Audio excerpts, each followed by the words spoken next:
Well, hi, everyone. We are back again for our Facebook Live on what does loving well look like? What's the difference between fear-based love and freedom-based love? And we were just talking about it. Jen and I are here today to help you to distinguish. Are you loving people out of fear, or are you loving people because you're free to love them and you feel free to do that well?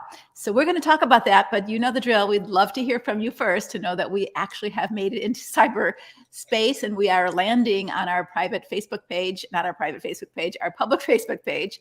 Understand that we are in our public Facebook page. So if you put comments in the chat, they are in the chat for other people to read. Thank you, Lorene. I'm so glad to see you again. And Janice, faithful friend, she's here almost every Facebook Live. And I just so appreciate you, Janice, because you know our drill and you're really happy to get on there real fast and let us know that we've made it onto the page and we are going well and we are live. So thank you so much. Hi, Roz. And so we're glad to see you. So we are going to invite you through a private site to ask questions. This might be a kind of a touchy topic. Are you in fear-based love or are you in freedom-based love? And so if you don't really want to ask your question directly on our Facebook page, if you could put it, I can't remember who's helping us today. Do you know who's helping us today? No, it's Karen. Karen. She's catching it right now. She's going to put it in the chat. Okay, Karen, if you can put it in the chat, it's leslievernick.com/question/. So if you want to ask a private question and you're just listening to this and you're not seeing the feed, go to leslievernick.com/question/. And Karen, our assistant, will get that onto my computer so that we can ask those questions as well. We find that sometimes people later contact us and say, I didn't realize this is your public Facebook page and I shouldn't have said this out loud. And you're right, you shouldn't have. And I'm warning you now, don't, if that's going to get you in trouble later, if someone should happen on my page and read what you wrote. So please be careful what you write on my public Facebook page, especially because we're talking about some touchy subjects. Mm-hmm. And we are gearing up for our webinar next Thursday. We have over 3,000 women registered already. And we want to invite you to register as well. The workshop is going to take an hour and it's going to be by me and our staff will be there on the chat. And we are going to be talking about, how long should you keep trying? If you're in a destructive relationship with someone, we're going to focus in the workshop mostly on marriage, but you might be in a destructive relationship with your mother-in-law. You might be in a destructive relationship with your sibling. So the strategies will be similar, but how long do you keep trying to make this relationship healthy? How long do you keep trying to make this relationship work? I'm not saying how long do you keep loving them, because we're called to even love our enemy, but we may not be able to have a relationship with our enemy precisely because they are our enemy. So how long do you keep trying? And is there a time to stop trying? And this is a poignant question, especially for marriage relationships. Is there a time to say, I'm done, that I can't keep trying because evidence is so overwhelming that the change is not real, that there is no change, that the person doesn't even want to change? And so if that's true, if it's just image management and he's not really changing, then I'm going a blank here, Jen, because I'm trying to also multitask, which I'm not good at doing this age. And I'm trying to put the banner on where the link is and it's not going up. So somehow, there it is. There it is. Well, okay. So recognize when it's a real heart change versus just the checkbox. Yeah. Right? Just the checkbox. I went to counseling and I read my Bible every day and I haven't hit you anymore. So what's wrong with you? Why can't I come home? Right? How do you know whether that's real? Well, you should know right there. But I'll give you some red flags to know.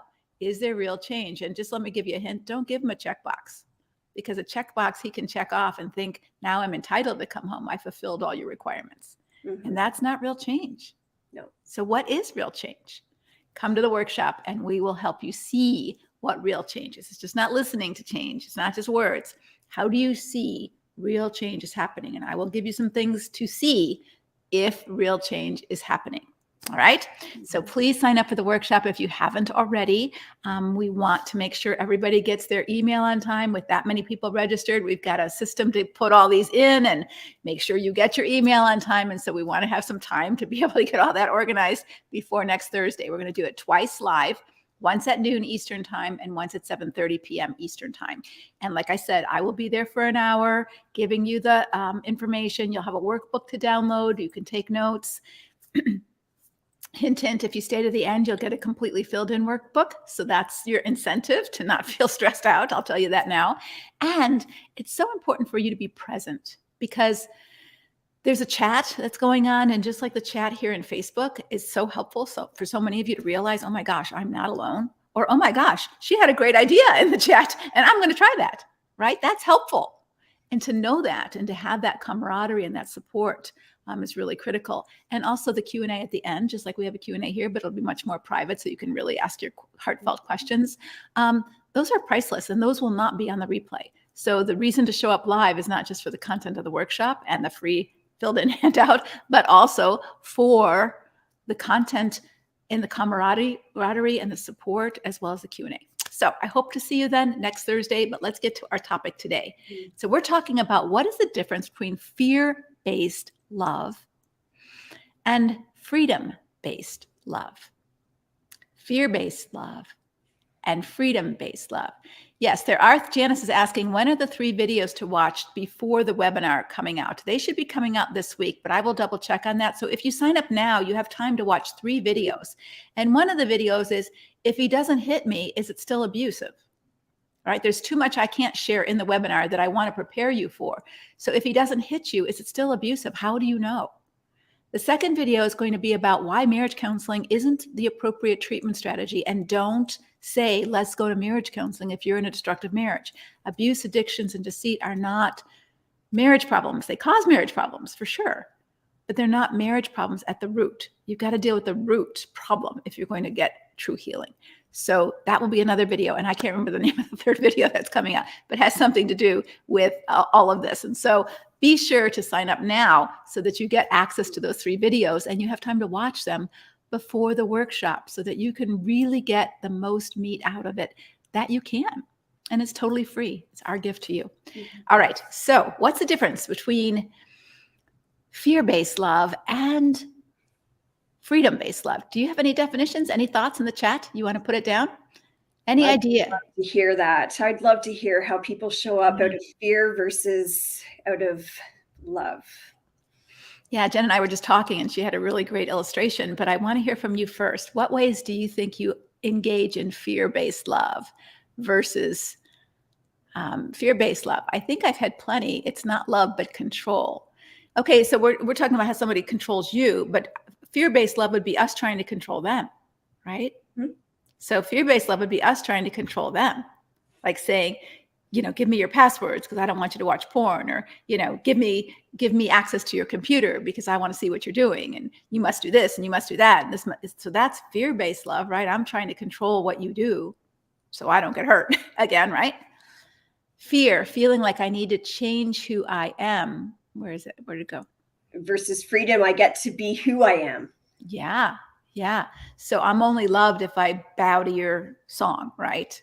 I'm only loved. And so I feel afraid to be myself because I can't be myself because I'm afraid you won't love me, right? Yeah. All right. What about walking on eggshells? We hear that phrase a lot. Tiptoeing around somebody, not being able to bring up certain topics. Mm-hmm.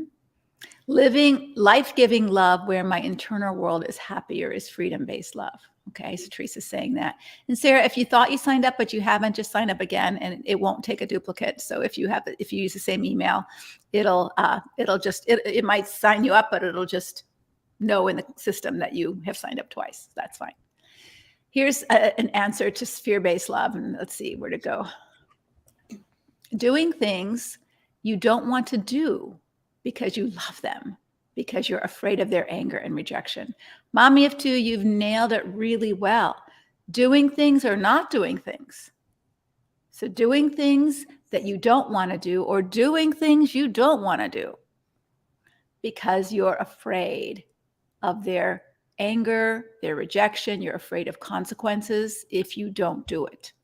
Like, I'm doing this because even good things, yes, we think sacrificing ourselves is a good thing. It's a good biblical value, but we're doing it because we're afraid if we don't, there's going to be a price to pay that we don't want to pay. Or there's a price to pay that our children have to pay that we don't want to have them pay. Mm-hmm. Fear-based love can be self-protective, which results in selfish behavior and can impede empathy. Yeah. So fear-based love isn't really love. It's really self-protection, but it's masqueraded in love. And two Christian virtues that for women that we have, or three Christian virtues that are fear-based love, is people pleasing. Right? How many of you are a people pleaser? Why are you people pleasing? Why are you saying yes? Because you're afraid. I'm afraid of rejection. I'm afraid of making them mad. I'm afraid of conflict. I'm afraid of disappointing them. I'm afraid they won't like me if I say no, right? So you're saying yes because you want all that. And you're afraid you're not going to get love if you don't give all that. So you give something in fear that you really didn't want to give because you're afraid to say no. Now, I'm not saying I like to people please too, but I'm not giving it out of fear. I give it out of love. And if I don't want to give it, I don't give it. Right? So I don't feel compelled to do it because I'm afraid. I like to please people because I like to please people. And if I don't please them, that's information for me. I won't do that again. Right? So those are the differences. Or overfunctioning is another virtue that Christian women think, I've got to be Superman, Superwoman, Supermom, Superwife. I've got to do it all. And we overfunction. We'll just talk about our children. We overfunction, doing things for them that they should be doing for themselves, but it makes us feel good. And it makes them appreciate us and love us and depend on us. And that gives us our sense of self in an unhealthy way. And it's not good for us and it's not good for them. And the third virtue that we think is a virtue that is fear-based is, I call it the myth of the heroic sacrifice. And what I call sinful sacrifice, because we think sacrificing is always good. Mm-hmm. But sacrificing yourself, as my friend Lisa Turkhurst says, and she doesn't quite say it this way, I've twisted her words a little bit, but she came up with the idea, sacrificing yourself, the best of who you are, to enable the worst in someone else to continue, isn't a good sacrifice, right? It's not a good sacrifice. When you sacrifice the best of who you are to encourage the best in someone else, you shouldn't have to sacrifice the best of who you are, but you might have to sacrifice some things, some good things, in order to help someone else flourish. Like you might have to sacrifice your time in order to help someone with their homework, right? You might have to sacrifice your energy in order to drive someone to somewhere where they need to go to enrich their lives, for sure. But to sacrifice yourself, to squash yourself, to deny yourself, to lose yourself, only to enable the worst, their abuse, their deceit, their addictions, to continue, because I have to stay married no matter what, because I'm afraid if I call them on it, our marriage will collapse, and I don't know how to do that. And so I'm over-functioning, I'm self-sacrificing in destructive ways, and to me, and maybe to him. Those are not love-based, freedom-based loves. Those are fear-based love. Jen, share your story that you were sharing with me this morning, if you feel free to do that. Yeah, no, I was talking to Leslie about a client that I've recently had that was sharing a situation where she felt frustrated and bound by her husband because unfortunately she just had her sister pass away fairly recently, and she wanted to get a tattoo to memorialize her. And when she brought this up at the family dinner table or something, very innocently, I think, having this discussion, she was shocked to find out that her husband said, "No way, no how." And he flat out said, "I own your body. The Bible says so." And so now she's saying she won't do it. And she's mad about it. She's talking to me about it. So clearly it's upsetting to her, but she won't go ahead and do it. And she says, and she's contemplating possibly leaving at some point. And that's why we're talking to each other. But she's now saying she'll maybe do it when she leaves. But it's all, she's not acting out of choice. Right. She's not biblically submitting. No. Right? She's complying because she's afraid. Yeah, exactly. And not doing something that she feels very passionate about, because he's saying something that maybe is taken out of context, of course, and she's complying, as you said. And it's just very heartbreaking to see that when we're bound, as opposed to acting out of choice. Right. And so when you comply, like I would be compliant too if I were afraid of danger. If someone's got a gun to my head, or they want my money, or I'm in a concentration camp, I'm going to do what people say, right? Unless it's dangerous to someone else, but I'm going to do what they say. I'm going to comply. I'm going to give them my money. I'm going to take off my clothes, whatever I have to do to live, I'm probably going to comply. But understand that's not a healthy relationship. That's not anything close to what the Bible describes marriage is supposed to look like, right? You're not to feel like a prisoner of war in your own marriage. You're not to feel like you have to comply just to be safe in your own marriage. Certainly, there are incidents for submission and mutual submission, even to give honor to one another, to create peace in a situation. And you don't have to have your way all the time. And all of that is good stuff. But submission is a choice you make out of love for God and for your spouse. Mm-hmm. It's not, I have to. That is compliance because you're afraid. Mm-hmm. All right. And that's a very different dynamic. And it's not healthy, or, I mean, it might be healthy if you're going to be in danger, but it's not a healthy marriage. Let's put it that way. That's right. Marriage. I mean, I love your analogy, actually. It's like having a gun to your head. That is not a healthy relationship. Are you going to comply? Yes, because at that moment, your safety's at risk. But overall, you cannot sustain a life with a gun to your head, always fearing for your life.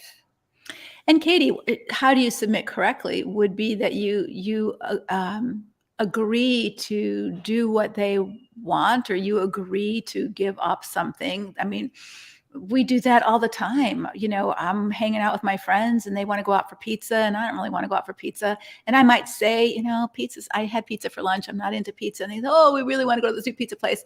And I might say, okay, right? Okay, that's submission. I don't have to have my way. I'm cool.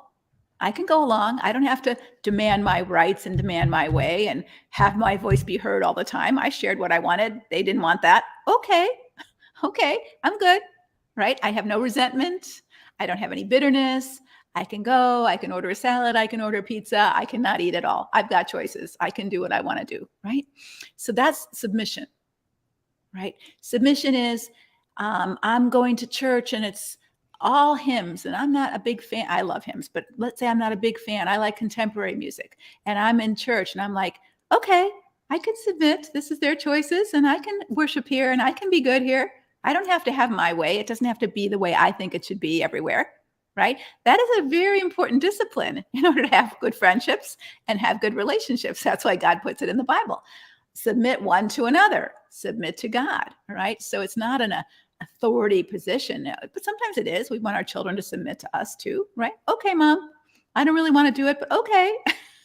Not just comply because I know I'm going to get a beating afterwards, but just okay, I'll do it, right? That's what submission is. Because it's in our best interest when someone like a parent tells a child something that the child doesn't understand. So there's trust there, and that's loving as well, isn't it? Mm-hmm.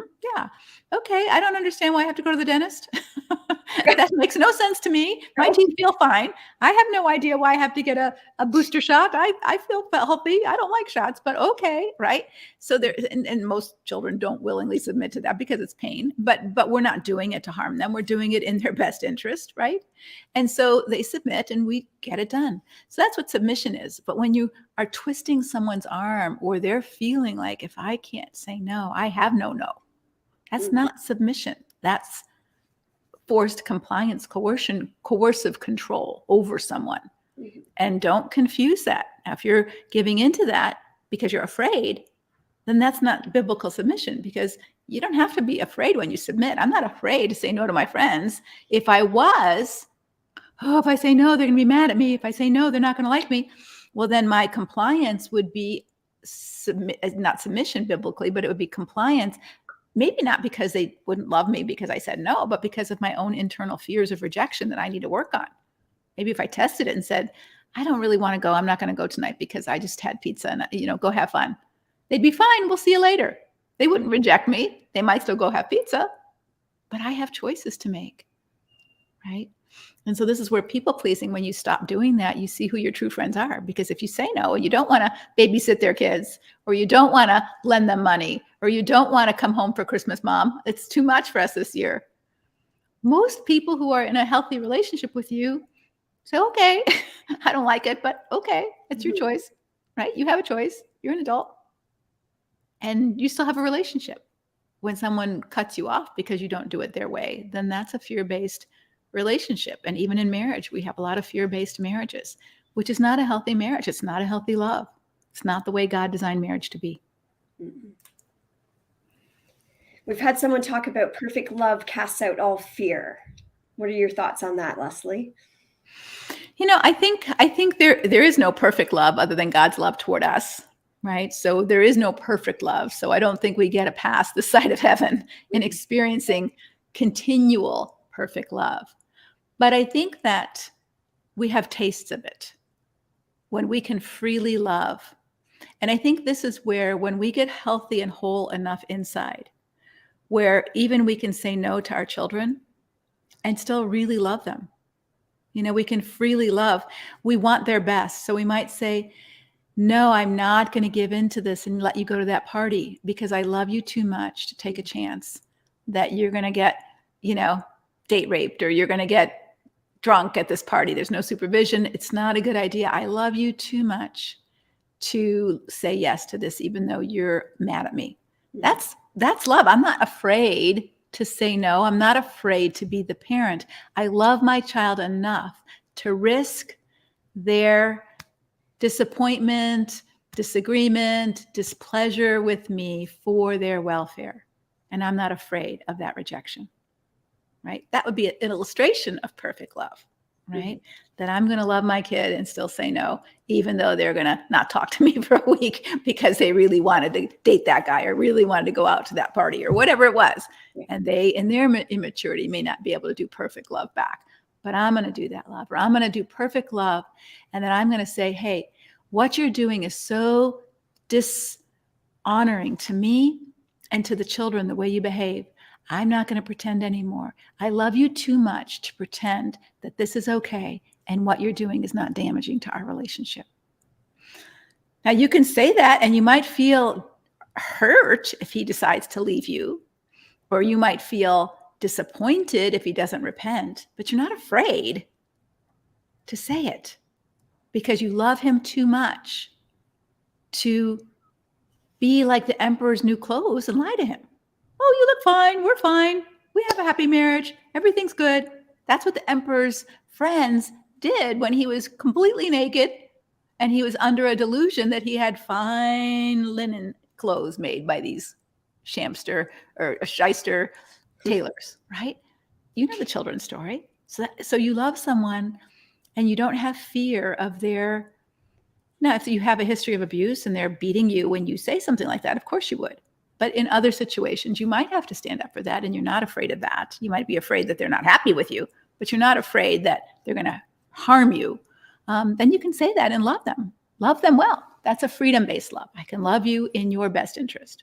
What's best for you? And it's not best for me to lie to you any more than if a doctor came in to say, you have terminal cancer. He's loving you by telling you the truth, even though it hurts. It wouldn't be loving for him to say, I looked at your CAT scan and everything looks good, when your pancreatic cancer is going to give you 2 weeks to live. That wouldn't be a kindness. That would rob you of the opportunity to get your affairs in order and say goodbye to people you loved.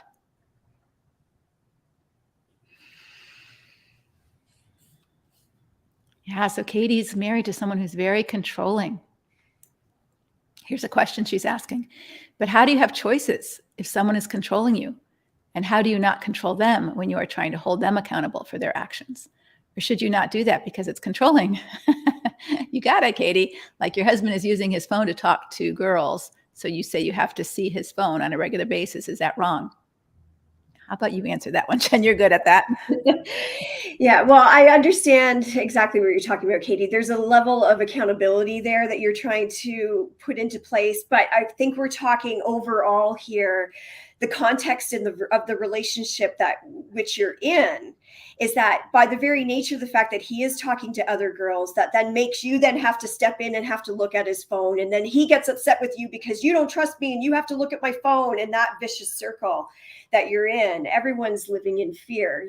Maybe you more so than him, but I think he probably is too. Fear of having his fix taken away from him, fear of having his own freedoms taken away from him. So you can see how that gets us into more of a poisonous or a toxic sort of dance. And that isn't one of freedom. I'm guessing, and I say this truly with love, there's a million other things you could be doing with your time rather than checking his phone or worrying about who he's talking to. And I think that's where we want some of that freedom-based love to be able to come in, where you have the freedom to just know that there's someone's phone and they use it for good purposes as opposed for lustful ones. However, if you know and you have history of him using it for lustful ones, and you're trying to control him not doing that because you're afraid, right? How's that working for you? How's that working for you? So you can't control his lust problem. The problem that you need to control is, what's your problem with his lust problem, right? I'm afraid, I'm insecure. Okay, so what do you need to do to not be so afraid and not be so insecure in order for you to get strong enough to be able to say to him in love, I love you too much to stay married to you while you're letting yourself become deformed in this way. You're not the man I thought you were. You're not acting like the man you said you wanted to be. You're not the man I thought I married. You're somebody else. And this somebody else, you've got to decide whether this is who you want to be. Do you want to be a man who cheats and lies and hides and deceives and breaks trust? And if that's the kind of man you're comfortable with being, I don't want to be married to that kind of man. I don't want to hang. I can't trust that kind of man. I don't feel safe with that kind of man. Now you have to feel secure enough to say that. That's right. Right? And you have to get strong enough to say it in love, not in disgust and hate. Right? And so if you want to be that kind of man, I can't change you, but I'm not living with you anymore. I'm not partnering with you. I'm not sharing life with you because I can't. Right? So that's how you deal with it. You don't try to change him or manage him. That's controlling him. And you're not going to get any peace about that anyway, because when you try to control someone, they just get sneakier. Yeah. Right? Even our teenagers, when we try to control them, they just get sneakier.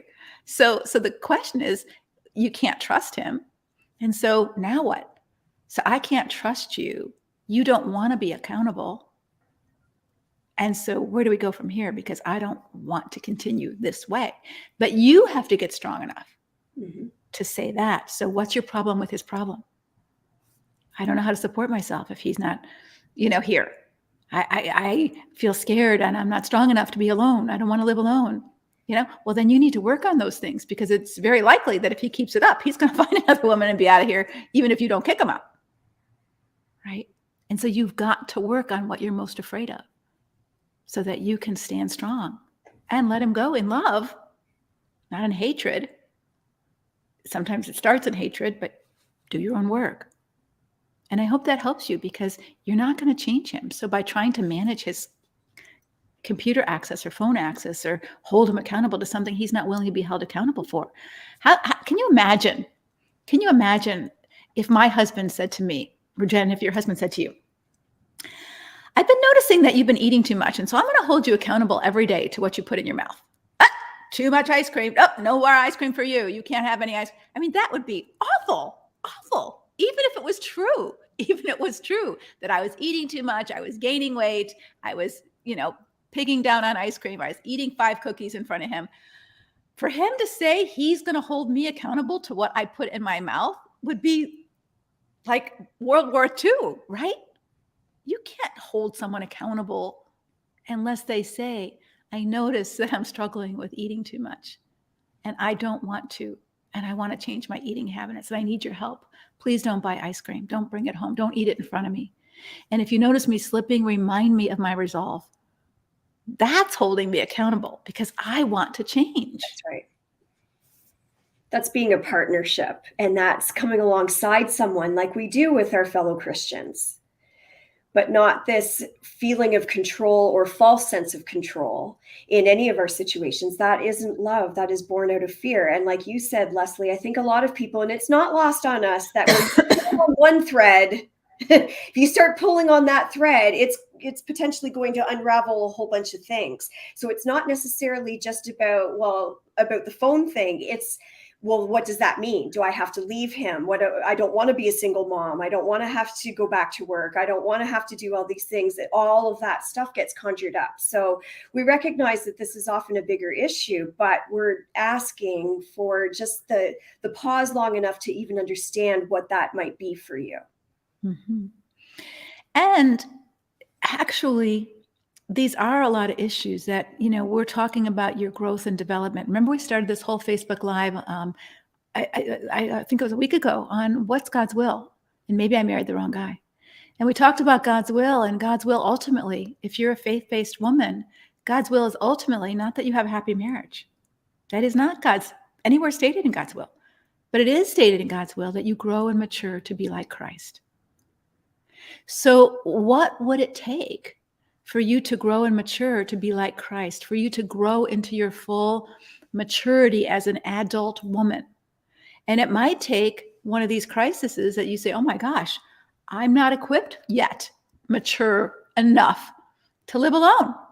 I'm not equipped enough to support myself if my husband continues to cheat on me or leaves me, even if it wasn't my choice. I was having this conversation with my daughter the other day, and I was saying, every woman has to be able to be capable to support herself. She may choose not to in a season of young children, choose to stay home. But if her husband decides to leave her or drops over dead or becomes disabled and can't work, what are you going to do? You must be able and capable of doing that. And if you're not, this is your work to do, because this is part of your maturity. And so don't stay under the cloud of, I just want to be a homeschool mom. Of course you do. But you also have to be an adult. And an adult is capable, even if they choose not to for a season, they're capable of holding their own, of supporting themselves, of living as a grown-up, right? And so many women, Christian women, I remember having this, I met with a bunch of Conquer women. Whenever I travel, I try to meet with women who are in our Conquer group. And one of the women brought her 25-year-old daughter. And we were talking about the effects of the divorce on her and all that. And she says, I feel so angry. And I said, about what? And she said, I feel like I was raised my whole life to think my role in adulthood is to get married and have children. And I didn't even think about what I might want to do and who I might want to be. It was all about getting married and having children. And then I would be happy and fulfilled. And I'm not married and I don't have children yet, but it's still this missing piece. Like, I'm not a complete adult if I don't get there. And that wasn't true. Mm-hmm. But that's how we've been raised. And it's still how young women in conservative Christian churches are being taught. So no fault of yours if that's the Kool-Aid you drank. Most of us drank it too. The only thing that woke me up was my husband got very ill in the first 2 years of our marriage and had a life-threatening illness. And I'm like, oh my gosh, I could be a single, mom pretty quickly here. And therefore, I've got to be an adult. I've got to figure out how I'm going to do this, right? Because we hadn't even gotten around to buying life insurance at the time. But as I've grown, I've come to see so many other women in the same boat.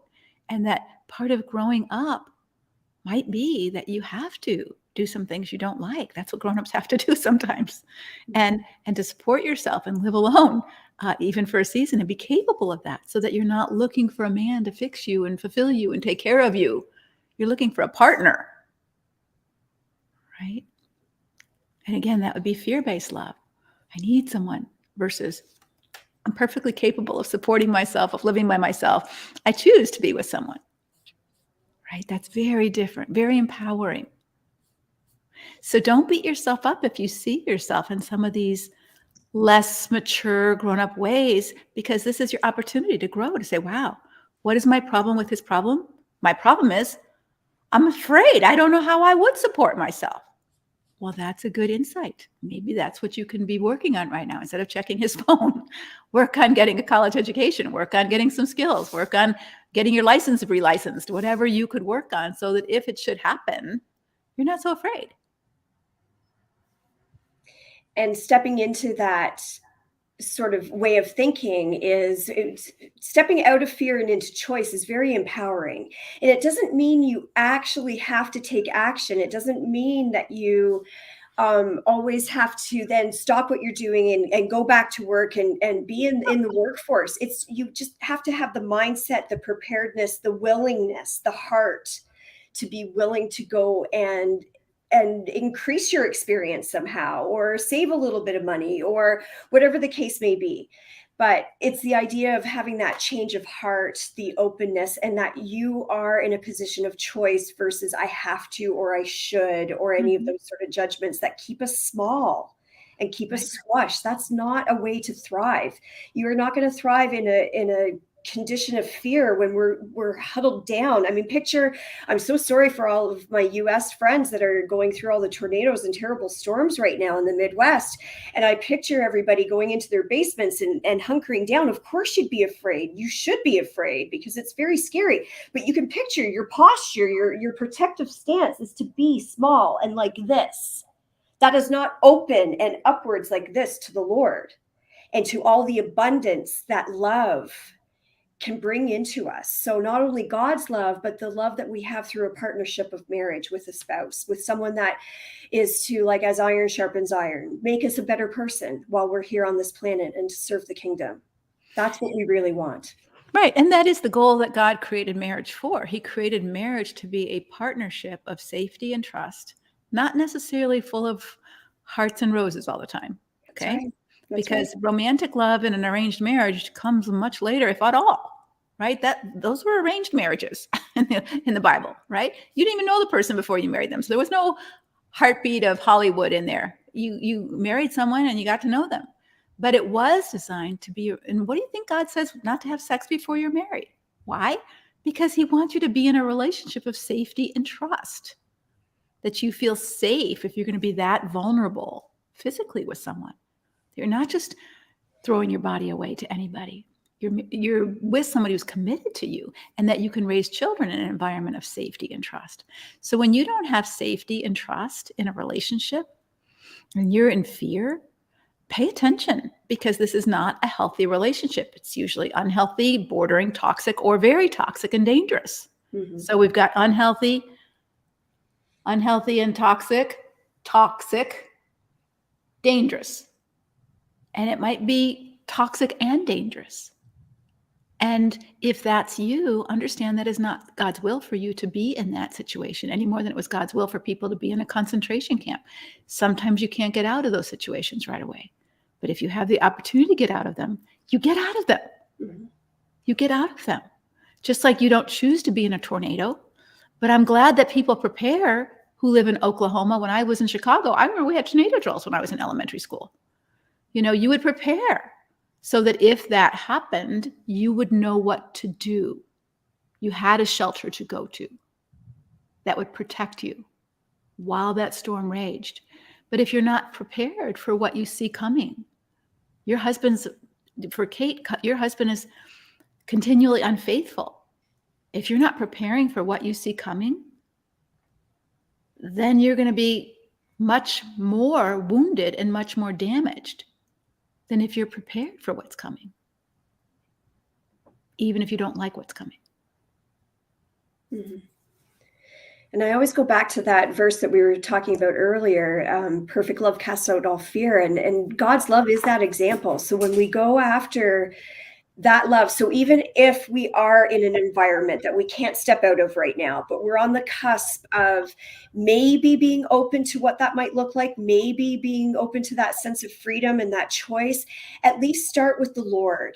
Get into the word. I have found that creating that intimate relationship with God, that's what he wants with me. And that's the closest I'm going to get to perfect love while I'm on this side of heaven. That's for sure.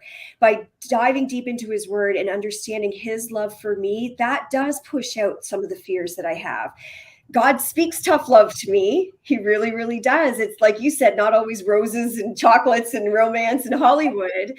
But I encourage each and every one of you here to dive deep into his word, get to know God on that deeply intimate level, and it'll help create some of that space that you will start to feel what it's like to have that freedom in a relationship with someone that loves you just for who you are.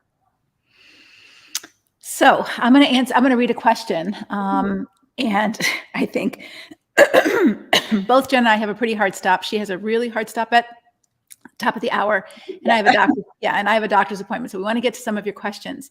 So here's one of the questions. How do you not become disgusted with deviant sexual issues like pornography, paying women online? I am so disgusted with my ex's behavior, yet I have to co-parent with him for another 13 years. Mhm. It's hard not to be disgusted because it's your righteous anger. It is disgusting. It is disgusting. I was just going to say that you're disgusted because I'm glad it's hard for you not to be disgusted, because it is disgusting. Yeah, it's sort of like being on an airplane and someone vomits. Yeah. It's disgusting. Yeah, it's call it out for what it is. Right. So let's call it for what it is. It's disgusting. Yes. And the idea, I think what you're saying is you don't like the energy that it creates or takes from you to have to be disgusted by this, right? So understandable, just like Leslie was saying, we don't want to face the tornadoes, but they come, those storms come, just like if that's what your ex-husband is choosing to do, which is very, very unfortunate, then you can learn ways to detach, create healthy boundaries for yourself. And then as you're co-parenting, obviously there's children involved. You can have the freedom to love on them and to teach them and raise them to have healthy boundaries so that his deviant type of behavior is not impacting them. That's what's in your control. That's what's creating safety. That's your mama bear coming out. And I think, and I pray, and I hope that that would give you less sense of disgust because you're stepping into what's right as opposed to what is wrong. Yeah. And let's use this airplane metaphor. If someone's vomiting on the airplane and it's disgusting, especially if they're close to you, it's just, I mean, it makes me even think about my body is starting to like feel that feeling. Yeah. It's a disgusting thing to have happen when it happens. Right. So it's happening. Let's picture yourself doing, what would you do? Okay. You would probably put a hanky over your nose. You would probably, dig in your bag to see if you have something to smell instead of that vomit. You would take care of that feeling of disgust. You wouldn't just kind of, let me smell some more. Let me smell some more. I just love feeling, you don't like that feeling of feeling disgusted, but it's true. It is disgusting, but you would try to take care of you so that you don't keep smelling and thinking about it. And maybe you're also going to take a look at the person and feel a little bad that they're just sick out of their guts and they're humiliated because they're dishonoring themselves by vomiting in public in front of everybody and not having any control. And so you might have some compassion on that person, even while you're disgusted that they're stuck in such a mess. And so Galatians 6:1 says, you who are spiritual, you try to restore someone with a spirit of gentleness or compassion, even if you're disgusted by their sin. And it's not like your job to restore him now because he's choosing to continue in his sin. You're divorced. Maybe other people will help him if he wants it. But do what you need to do to not be overcome by disgust. Just like if I were in an airplane, I don't want to be overcome with the smell of vomit that I start vomiting, which is, I can even feel that feeling of wanting to do that, just thinking about it. So it's a very common thing to be overwhelmed by someone else's sin, right? That's why the Bible tells us, do not let evil overcome you, but overcome evil with good. So what are you going to do to manage your disgust feelings? Yeah. You've got to plug that hole so that you can have the energy to channel into those children and into what's right, as opposed to feeding and fueling and perseverating on that disgust. Yeah. And it sounds like you're trying to do that by the second part of your say. She said, I show neutral behavior as much as possible. Yeah. And you would want to do that.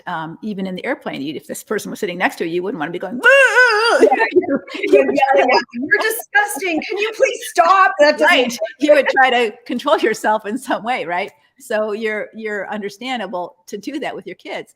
And at some point, you might have to be matter of fact with them that, dad is caught in a serious sin of, pornography, and be careful. If you're uncomfortable over there or something makes you feel scared, let us know. I think someone's at my door. Jen, can you answer the next question while I'm knocking at my door? It's weird. Yeah.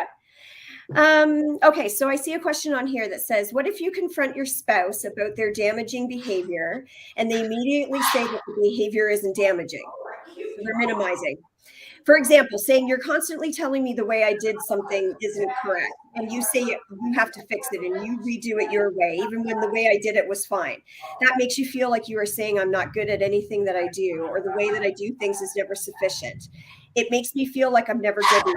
And he immediately says, wow, you're going to complain that I offer you better ways to do things and help you by doing them for you? Wow, you really think that badly of me? You just have this pre-programmed thought that everything I do is trying to be hurtful to you. Nothing is that bad. You try to make it sound like I am some sort of horrible person. Wow, that's kind of like what we've talked about a lot this past week, Leslie. You're catching on to, basically it's deflecting and blaming. So you and Leanne talked about that, I think, on Monday, didn't you? The I blame think we game? did. Yeah. Blame game. Yeah. So this just sounds like instead of when you surface the issue and him taking ownership and having a dialogue about what it was you were surfacing, he just quickly went back and said, what, you're not grateful enough, or minimizing how you were experiencing the situation and telling you it's not, your feelings don't matter. And how dare you think that way about me when I do all this for you? So it's a way to shut you down. It's a way to stonewall you. It's a way to get you to back off, because whatever it was that you triggered in that person by bringing that up, they don't want to deal with. And I'm not saying they even consciously know that that's what they're doing. That's just their immediate reaction. They don't have the pause button that we so desperately try to teach here, to have that pause button to go long enough. What is she really trying to tell me? She's heard about something, or maybe she's trying to correct me with some love. No, they instantly go into that defensive, reactionary type of situation where their behaviors, their words, their venom gets spewed back at you, and therefore turns around and makes us feel badly about ourselves. So like what Leslie says, what's my problem with his problem? So you surfaced the problem already, and now it's compounded by the fact that they're abusing you emotionally or verbally. And so you can have a chance to stand up for yourself by saying something as simple as, I hear what you're saying about me, and maybe that's really important to you, but really, I just asked you about this thing over here. Can we talk? Can we finish talking about that? And you can be a broken record and you can keep coming back, or you can ask some clarifying questions. That might be helpful, or say nothing at all, depending on the situation and how abusive they are. But you don't have to take that kind of deflection and blame. That's not your fault. Yeah, Dan Allender, and I think his book, I can't even think of the name, his first book on sexual abuse, he talks about our reactions to shame. And for men, one of the things that they really like, they really want, and this is where this Love and Respect by Emerson Eggert's book, I think, can become really confusing, because we are called to respect people because they're image bearers, they're created in God's image, and we are called to respect people because that's who we are. That's how we're to treat people. We're to treat people like we would want them to treat us. The problem with the Love and Respect book is that it really isn't talking about respect. And some of the other language that I hear about men want respect, they don't really want respect. What they want is adoration and admiration. So they want you to admire them. Oh my gosh, you're so smart. Oh my gosh, you know everything. Oh, you're my hero. You're the man. You can do everything right. I love how you do this. You're so good at this. Even, like, my husband hates, and this is a pretty common male problem. We were walking around in Paris. We're lost. I'm fine saying, excuse me, are we on the right? Look at this map. Can you help me? He hates that, because what he says is, I'm disrespecting him. I'm not disrespecting him. But his feeling is, you don't trust that I know where we're going. You don't trust that I can figure it out. I want you to believe in me that I can figure it out, and I'm not saying that's a bad thing that they want, but just understand what they want. They want that admiration. Yeah. And so when you create something for your husband that he has to self-reflect, and he might feel a little shame, instead of paying attention to that, like, wow, that's something I need to pay attention to. I do feel shame, like I wasn't handling myself really well, or, reflecting on that. What they do is they attack. Right? They'll attack you, which is what he's done. And sometimes it's not conscious, but they're not clear on the strategy. But if you see this as a regular pattern, understand what he's doing. And then what you do is you move into justify, argue, defend, and explain. Right? So now you're the problem, right? You're the complainer. You're the one who's disrespectful. You're the one who's critical. And so you see, you said something about him, but he didn't like it, and he felt shame, and so he attacked you. Understand, this is the dance. Yeah. And now you're trying to justify why you said it. You're trying to argue that he's not right. You're not complaining. You're not critical. You're trying to defend yourself. I'm not that kind of person. That's not who or you're trying to explain.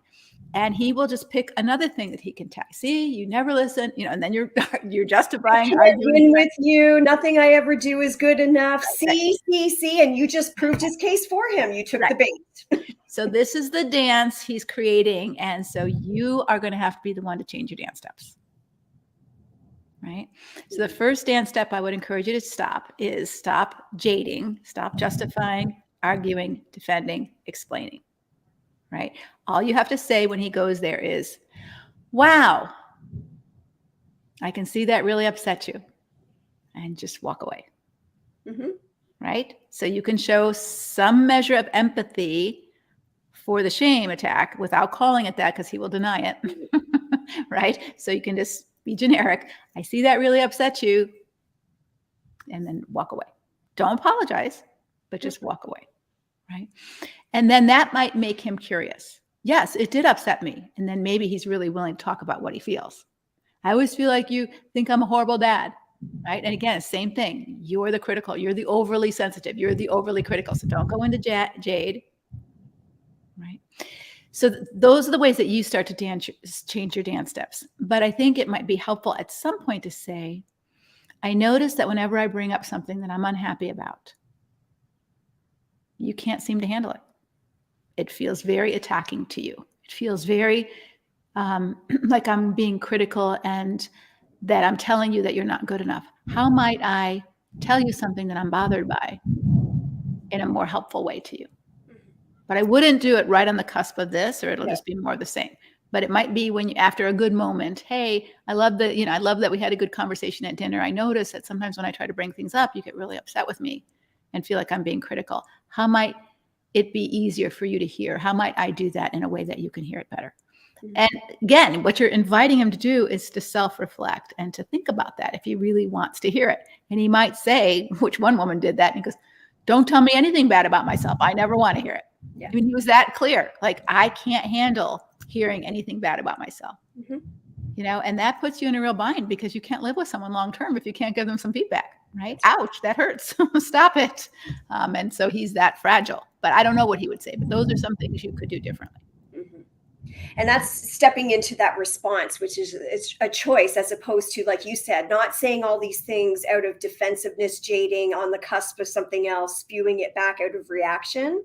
Having those helpful type of conversations and inviting them in later, even if they don't accept the invitation, shows that you were stepping into a responsive role, a choice-based role, and that's stepping into love. And that wasn't based out of fear or anything reactionary that might have been done in the heat of the moment. Yeah. We've got time for a couple more, I think. Yeah. Okay. Can being an untrustworthy and emotionally dead marriage become a roadblock to God's will? If so, how does it reflect spiritually that it's time to let go? Mm. Yeah, I'll be doing another Facebook Live tonight at 4:30 on can you stay well, and what does that look like? So that would be a good time to come back to hear some more about that. We'll answer this question briefly, but and that's 7:30 Eastern, right, Leslie? 4:30 your time? I'm sorry, 4:30 my time. Okay. 7:30 Eastern time. Yeah, 7:30 Eastern. We always schedule everything on Eastern time. That's the easy one, just subtract 4, but 4:30 my time. Yeah. So being in an untrustworthy marriage, I think, is something that you need to really think through. Is what does that cost you? What does that cost you? Mm-hmm. Right? If you're not safe. So if I don't trust someone, I don't feel safe in some way. Mm-hmm. Right? I don't feel safe emotionally, or I don't feel safe financially, or I don't feel safe physically, or I don't feel safe sexually. It's somewhere where you don't feel safe. So I would ask yourself, where don't I feel safe? And can I feel safe in this relationship, or living in this house even? Because many people live in parallel lives in the same house.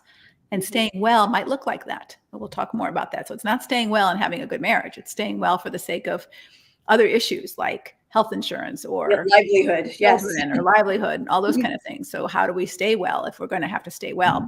But untrustworthiness, emotionally dead, I think you can learn to stay well in that, but you can't learn to stay well in a unsafe environment. There is no staying well in an unsafe environment. So I would really challenge you to unpack that word untrustworthy and ask yourself, in what way does that make me safe? Now, if it's that he's cheating with other women and having sex, but he doesn't require me to be with him, and maybe I can't trust him to be faithful, and that may not make you feel afraid in any way other than I'm not going to sleep with him and you're not sleeping with him. But if you are, then that would be a way that you're feeling unsafe. Mm-hmm. You can't live your best self. You can't be your godly self and have that connection with God if all of your energy is going into that sense of safety. So back to that analogy of the tornado, all of your energy in that moment, your body is breaking down its cells to rush down into the basement, to hunker down. All you care about in that moment is for shelter, right? So if you're constantly in an emotional environment that is unsafe, you're going to channel all your energy into blocking that and defending all the time, which does not allow the space to have that deep and intimate relationship with the Lord. So it does get in the way. It really, really does, because we can't be our best selves when we're cluttered with all of that sense of needing to take care of ourselves in safety. Now, like Leslie says, if there's some areas where it's, unsafe here, but maybe I feel safe over there, then yeah, I bet you there is some flow for your relationship with God. But overall, we cannot thrive in an environment where we're constantly trying to keep ourselves safe. Who can? Right. Is there a Leslie Vernick that speaks this truth to men in marriage? Yes, it's Leslie Vernick. Well, I've had a number of men who have said they watch this stuff secretly, or they read my books, and it's helped them. But we don't specifically have a ministry to men. I wish we could. I wish we had enough space and time in our staff, but we don't.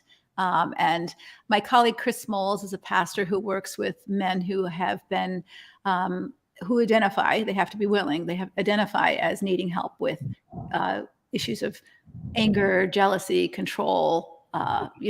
Lying, deceitful, big deal breaker sins. He does work with men in a support group, Peaceworks. So you can Google him, Chris, MOLES .org, I think. And I think it's also .com. So you can see what he does. He does a lot of teaching for men, as well as for pastors who work with men on these issues. Mm-hmm. But I think the thing that if you're a man and listening to this, and I think the most important thing, if you're a mom who's raising a man, or raising a boy who's going to be a man someday, two things. One is a lot of people, both men and women, stop maturing. Like I'm in the upper echelons of my life now, and I have matured so much between the last decade. Mm-hmm. So there is never a stopping point. Like I'm 18, I'm mature. I'm glad I don't think or act like I did when I was 18 or even 45. Mm-hmm. Right? Maturity is to happen through the lifespan. And so for men, I think it's so easy to kind of just be externally oriented.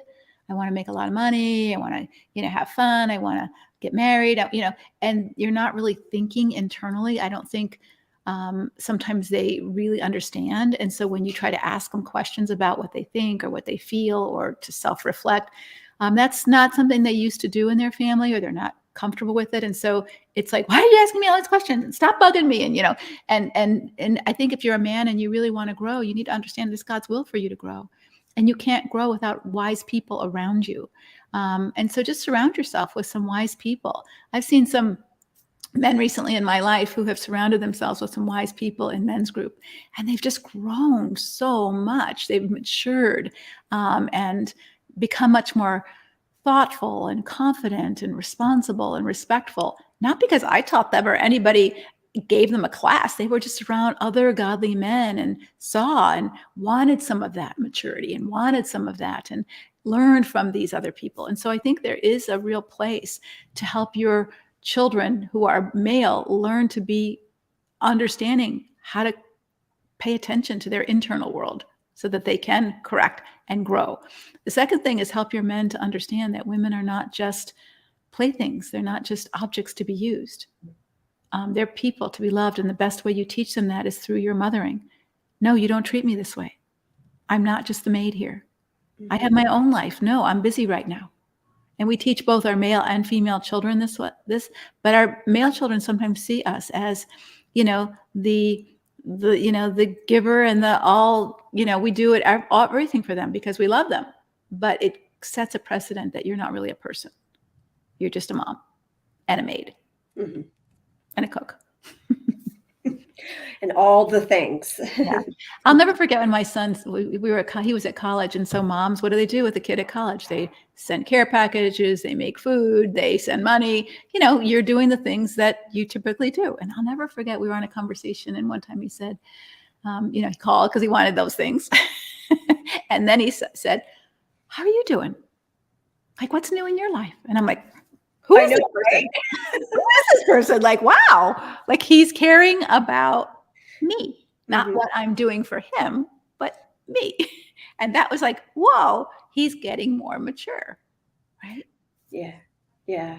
And I have to share a quick story. My son came home the other day, and he's stepped into a relatively new relationship. And he sat down at the kitchen table with me, and he said, Mom, I want to thank you for helping me learn to understand my feelings. Mm-hmm.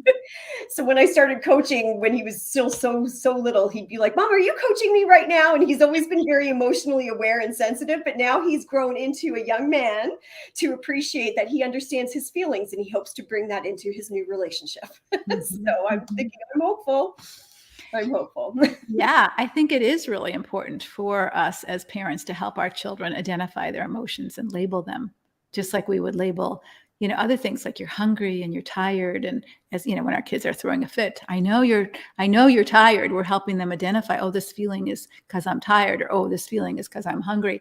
But we're not always helping them identify your emotions. You're really mad right now, but you can't act like this way. You're really sad right now because you can't go to the party. Yeah, it's sad that this happens, and really helping them understand those sensations that they have inside of them and label them with a name so that they know how to talk about them. All right. I do have to run. Okay. We have one more question, so I will take it. And thank you so much. Everybody, happy Easter, because I don't think I'm live with you again, Leslie, this week. So happy Easter to everybody, and to you, Leslie. Thank you so much for having me today. Thank you. Take care, everyone. Bye-bye. All right. Bye-bye.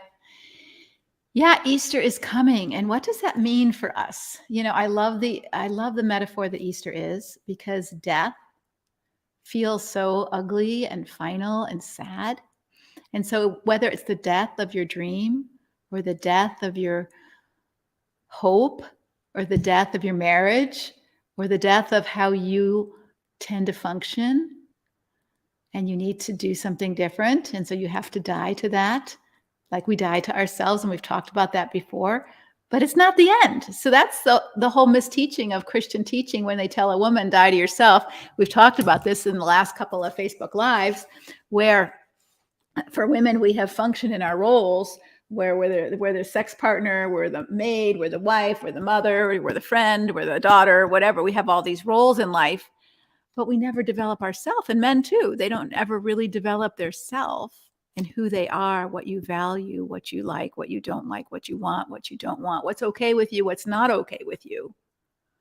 And this is really an important piece to develop. And so,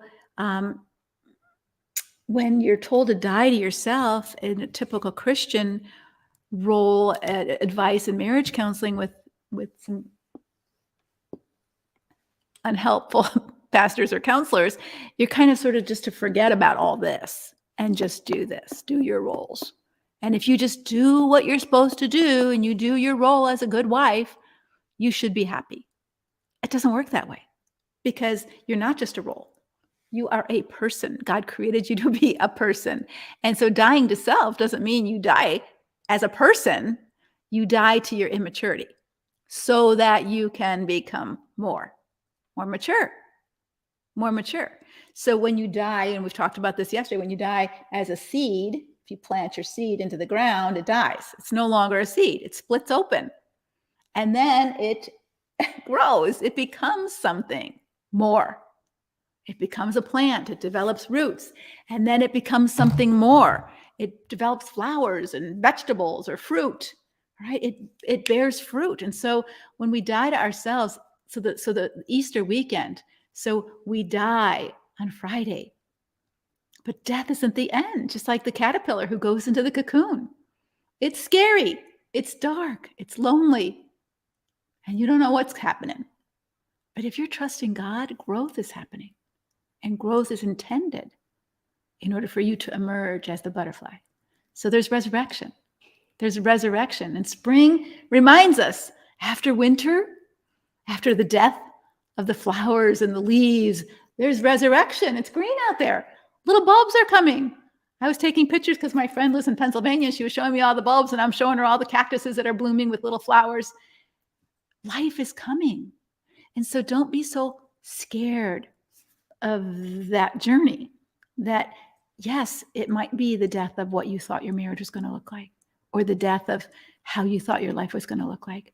But when you just see that part of it, it feels terrifying. But this is Easter. It's reminding us this isn't the end of the story, friend. You have more story here to have. And yes, it's uncomfortable in the dark. You don't have to be alone in the dark. We're here for you. But it's your growth time. That little caterpillar is shedding its caterpillar skin. It's no longer a caterpillar. But it's not dead. It's becoming. It's becoming. And it has to flap its little wings in that cocoon for a good long time. Why? Because it's got to develop its muscles so that when the cocoon breaks open, it actually can fly away. And so we're here to help you grow your wings. You know, there's a poem, and I can't ever remember it correctly, but I'll remember it enough that you get it, that when we live afraid, constantly afraid that the branch is going to break, then we live afraid because we have no control whether the branch is going to break, right? So we don't, whether your marriage is going to break, you don't have total control over that. All you have control over is your side of the street, but it still can break. So if we live constantly afraid the branch is going to break, then we live in fear-based love. But if we strengthen our wings so that when the branch breaks, if it breaks, we can fly away and be okay, then we're not so afraid of the branch breaking anymore. Yes, we'd be unhappy if it broke, but we would be able to be okay because we strengthened our wings. That's what we're here about in these Facebook Lives. This is what the workshop's going to help you do so that you are capable of handling the death of your marriage, if that happens. And you're also capable of inviting your husband to the death of what your marriage used to be so that it can be something different. Whether or not he's willing to go through the change, you don't know. But that would be loving him, right? Not colluding with his delusion that everything is fine. So we have one more question, and then I've got to go too. So the question was,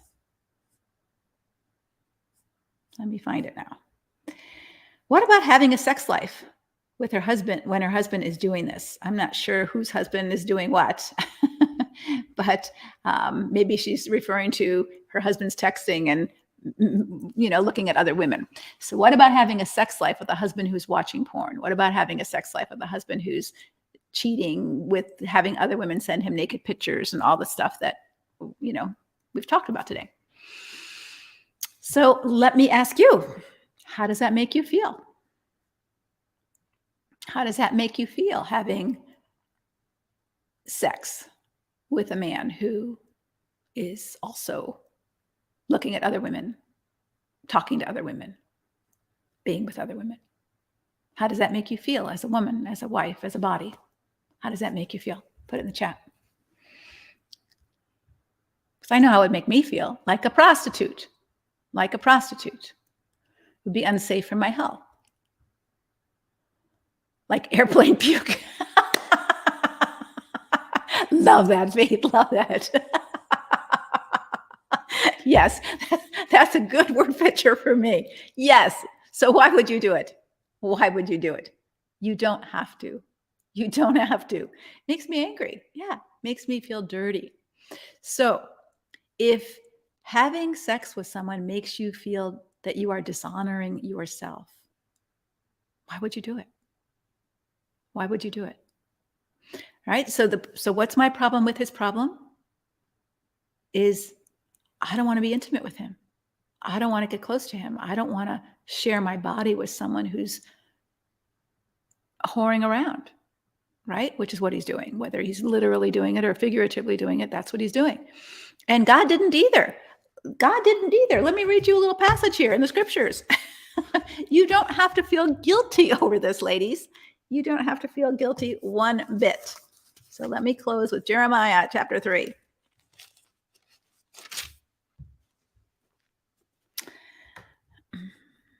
Let's see. Jeremy. Let me see where it is.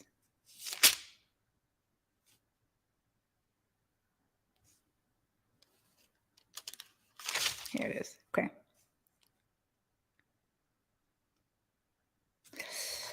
During the reign, so Jeremiah 3, I'm just going to start in 6 because I'm not exactly sure where it starts. During the reign of King Josiah, the Lord said to me, have you seen what fickle Israel has done?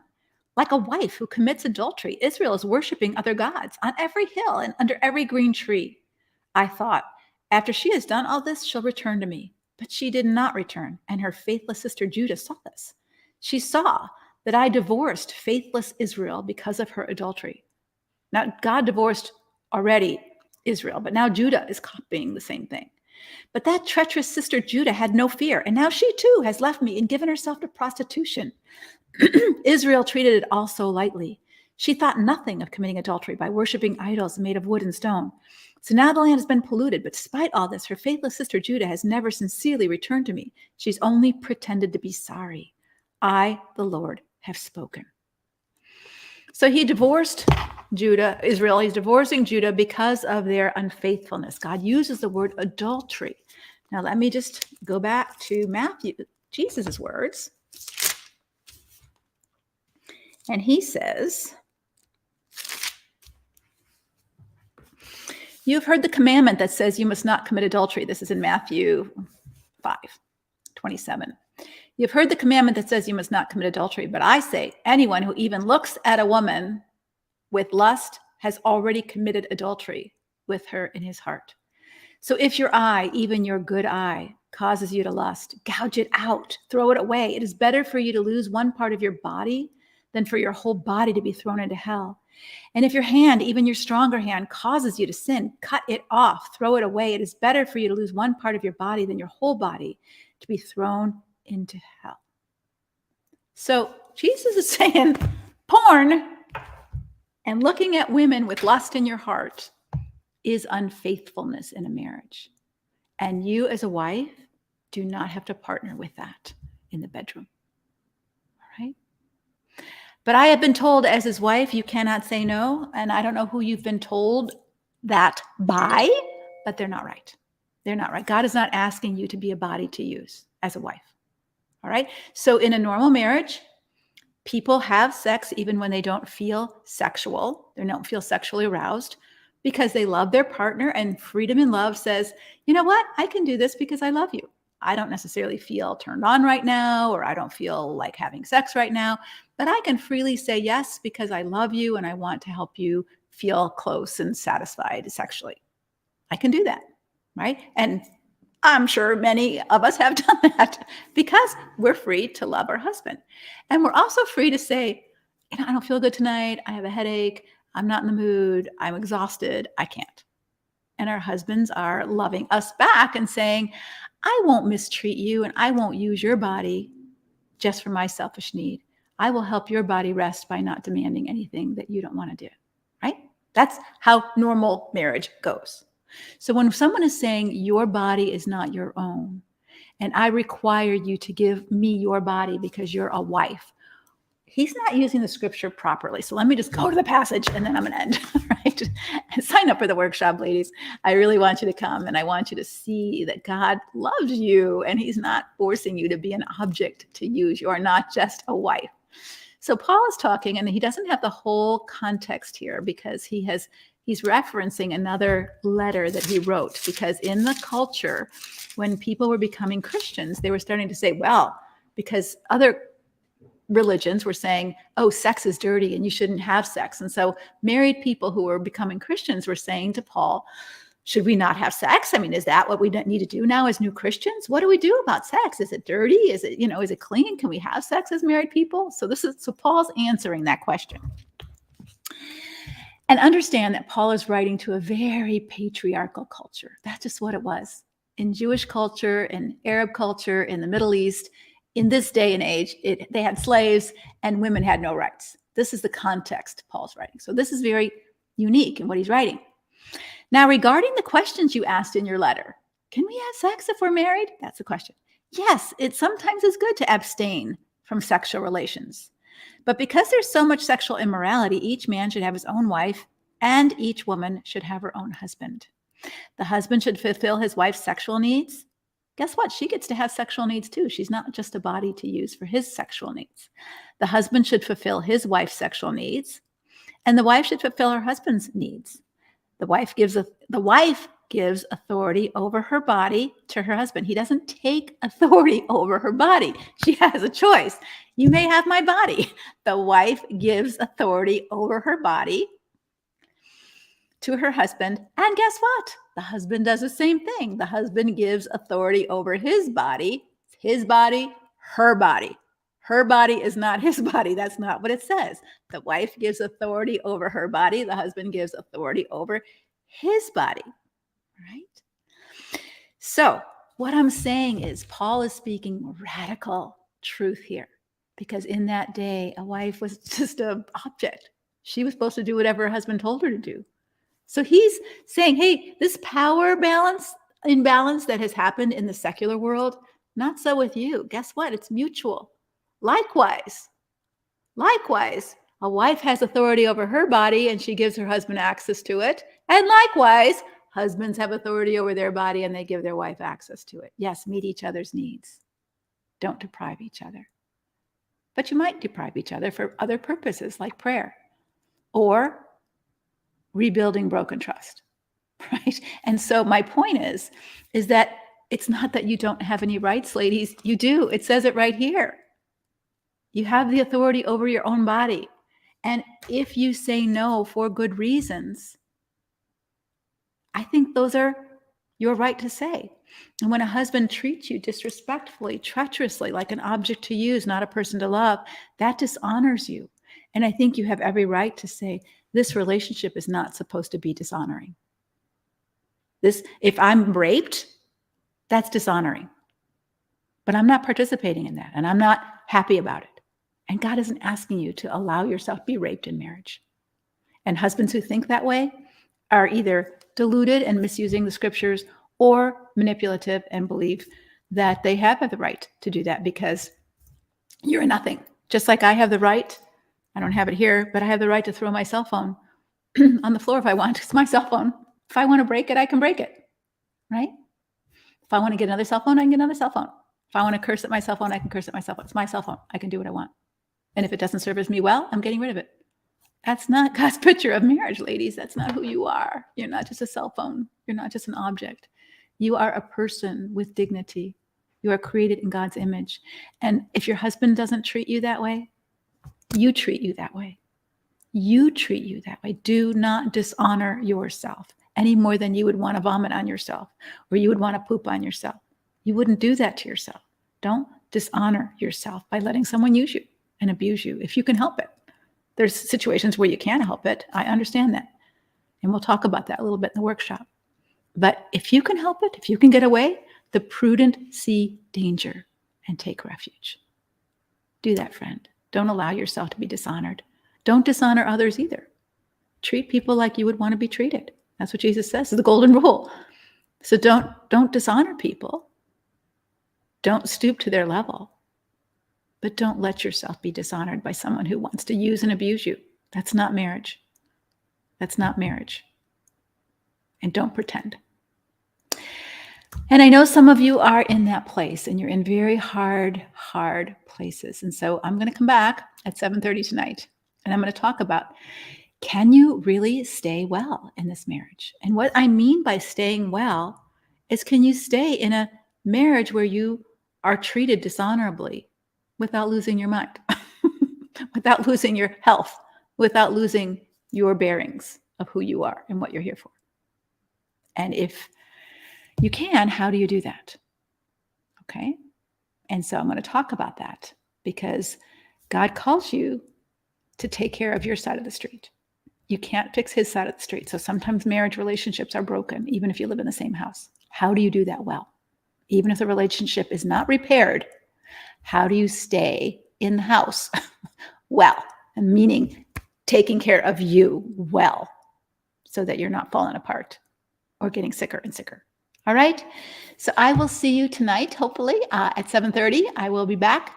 Right now, I've got to go get one of those tests. I signed up for those life scan skills, whatever. They test you whether you're going to have a stroke or all those kind of things. And I thought, well, I'm getting older now. Maybe I better go and get one of those tests. So I don't want to be late for that. So I'm going to go. All right. I'll see you tonight. Take care. God bless. Bye-bye.